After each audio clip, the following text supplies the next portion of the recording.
You are the intoxicator, and I am the intoxicated. I have drank from the wine of your love, and I am now drunk, wandering and lost. Is it okay if we tell Allah subhanahu wa ta'ala that I am your Romeo, or you are my Juliet? I am your lover, and you are the loved one. And we bring the analogy of all those love stories that you find in the Persian literature, or the English literature, or the Arabic literature. This is a question that many people ask.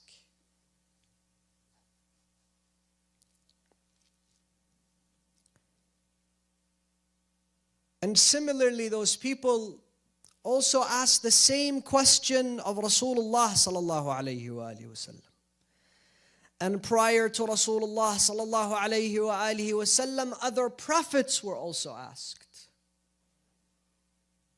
Not only they were asked, but they were the ones that asked Allah subhanahu wa ta'ala as well. The Prophet Musa alayhi salatu wassalam says, Ya Allah, when I speak to you, how should I converse with you? Should I shout and yell? Should I speak softly? Should I sit? Should I recline? How do you desire me in a state of conversation with you? So Allah subhanahu wa ta'ala in one area says to Musa, إِنِّي أَنَا رَبُّكَ فَاخْلَعْ نَعْلَيْكَ إِنَّكَ بِالْوَادِ الْمُقَدَّسِ طُوًى.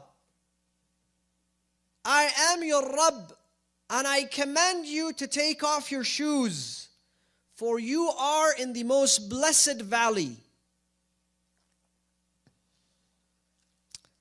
And just imagine Allah subhanahu wa ta'ala, the creator of the universe, the creator of the globe, the creator of all galaxies. We inhabit this earth, which is a very insignificant drop of His creation. Then there is one human soul by the name of Musa in one particular part, and he was wearing shoes. And Allah subhanahu wa ta'ala zooms on his shoes and He says, hey, اخلعنا عليك إنك بالوادي المقدس طوى. Take off your shoes. This is unacceptable. Does it really mean that Allah subhanahu wa ta'ala here is telling Musa it's about your shoes? No. Allah subhanahu wa ta'ala there, and the word Rabb that is used here comes from the root word murabbi. Ya Musa, in order for you to stand in front of me in conversation, there's got to be discipline. And I'm going to discipline you in how you can engage. Why? Because you need the etiquette for the engagement. Allah subhanahu wa ta'ala doesn't need our conversations. Allah doesn't need our dua. Allah subhanahu wa ta'ala in the Holy Quran says if all the inhabitants of the earth stopped praying, it wouldn't decrease from His might and power and authority. We need prayer, and we need prayer in that special format. We need prayer with its etiquettes so that it can have an impact on my soul. So on one occasion He says to him, اخلع عليك. Take off your shoes. إِنَّكَ بِالْوَادِ الْمُقَدَّسِ طُوًى. Because you're engaging in something blessed, and that is a conversation with Allah subhanahu wa ta'ala, which is also metaphorical that we remove our attachment with the dunya. When you go to Allah and you stand in front of Allah and you say Allahu Akbar, why do we do this? Because you say Allah has the greatest and we put everything behind us. Whatever is besides Allah is behind me. It's now become insignificant in that moment.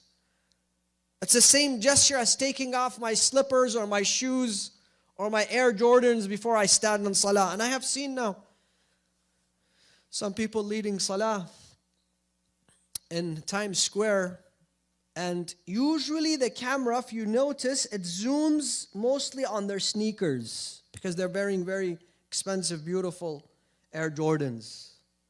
And the time of salah, he's not willing to take off his shoes and standing in front of Allah subhanahu wa ta'ala. But then Allah also says to Musa, Ya Musa, you can speak to me however you want as well. And I said this a few nights ago. He says, Ya Allah, sometimes I'm embarrassed to speak with you. You know,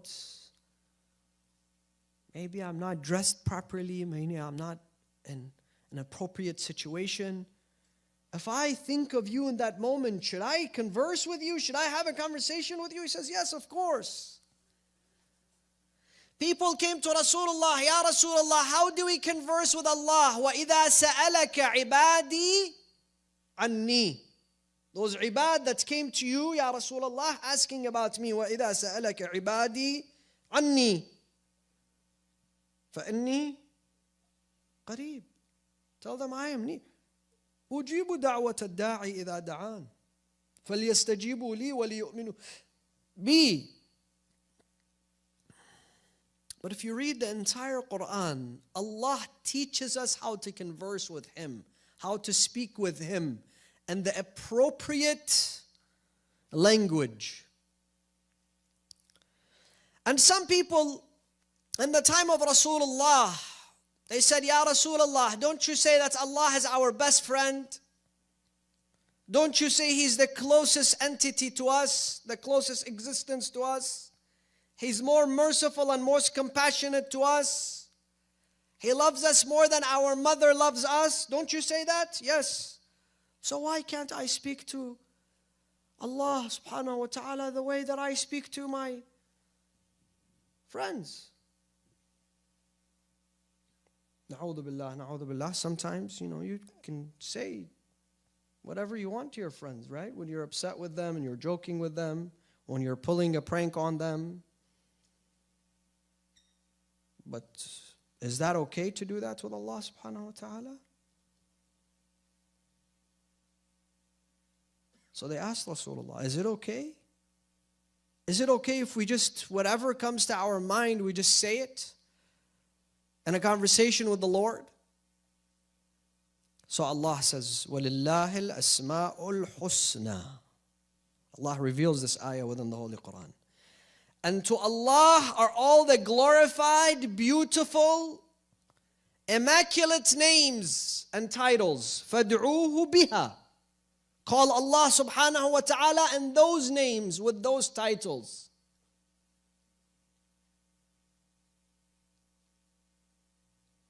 But when we read some poetry or books attributed some mystic scholars, on the contrary to the Quran and on the contrary to Dua Jawshan al-Kabir that you read last night and you will read again tomorrow, on the contrary of Dua Abu Hamza al-Thamali, where it's a state of humility, tawadu', khushu', dhul, riq, slavery and submissiveness, you find it's a different form of conversation. And this sometimes becomes a trend. And some people are weirded out by this. Is this okay or is this not okay? Can I just, for example, lay down on my couch and say, dude, man, you're so cool. Honestly, I wish you were here so we could watch Netflix together. You're really missing out on this show. And, this kabaniya that I ate last night was so good. You should have been there. And, I also went to Miami 2 months ago. The beach was so nice. It was amazing. And if you were there, we would have had a blast. Somebody comes and says, excuse me, who are you talking to? Or is this so somebody here we do not see? Says, yeah, there is. Who is it? Allah. Okay, interesting. But is this the type of conversation that you can have with Allah? You're calling him a dude? Yeah, totally. He's my best friend. Let's not mix those two conversations. Allah is your best friend. In fact, He's your only friend. Imam Zain al-Abideen says, when he's in Masjid al-Haram, and you know, now there's lights and it's buzzing 24 hours a day, and whenever you go, mashallah, there are people coming in and out. But back then, no. Nighttime after Isha, there was no lights. People would go to sleep. And Imam Zain al-Abideen would seize that opportunity, and he would hold on to the ropes of the Kaaba. And he would beg and he would plead, and amongst the things that he would say, he says, Ya Allah, غَلَّقَتِ الْمُلُوكُ أَبْوَابُهَا. All the kings, all those influential people have shut their doors now. And all the people have shut their eyes, they are resting. However, your door is open and your eyes are not shut. And your ears are there to listen to me. And Allah subhanahu wa ta'ala is the Jalis. He is the friend. He's the one that sits with the person who speaks with him. You see, the month of Ramadan is the month of Liyafa of Allah. Hajj is the time where you are the guest of Allah subhanahu wa ta'ala. You are invited for a special feast, a special festival. We are in that festival and it's about to end very soon. Believe me, this last 10 days of Ramadan passes by so quickly. And they are the most precious of the nights of Ramadan. But then, this is a special time, Ramadan, special place is Hajj, is when we are invited to attend to Allah subhanahu wa ta'ala. But if we want to invite Him, it's very easy. All you say is, Ya Allah. And He's there. And He says, I am the Jalis of the person who remembers me, recalls me, mentions me. I am the friend of those who have no friends and they choose me as their friend. Now some people speak about the friendship with God, but it's really not a genuine friendship. Because you know when you're with your friends, there is that bond. And you're different, right? When we're with Allah subhanahu wa ta'ala, we say to Him that you're our greatest friend. But we don't enjoy spending quality time with Him as we enjoy with, some of our humorous, full of life, full of conversation individuals that we call friends. So there's nothing wrong with that. In fact, there is also a hadith that you may have heard of the shepherd that Musa went to him and the shepherd was speaking to Allah. Again, we don't know if this is a true story or it's a metaphorical story. It is mentioned in one of the mystic books by Jalaluddin al-Rumi, Masnavi.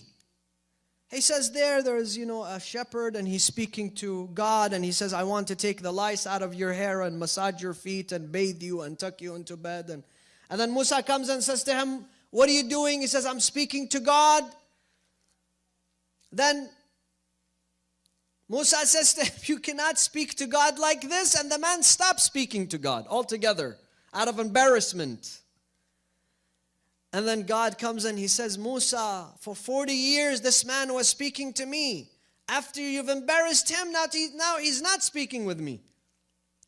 All those stories are beautiful. But for a shepherd who does not know any better and he spent his entire life with sheep, not someone who has access to the Holy Quran and who has access to all the immaculate du'as and supplications that we have from the treasures of the Ahlul Bayt.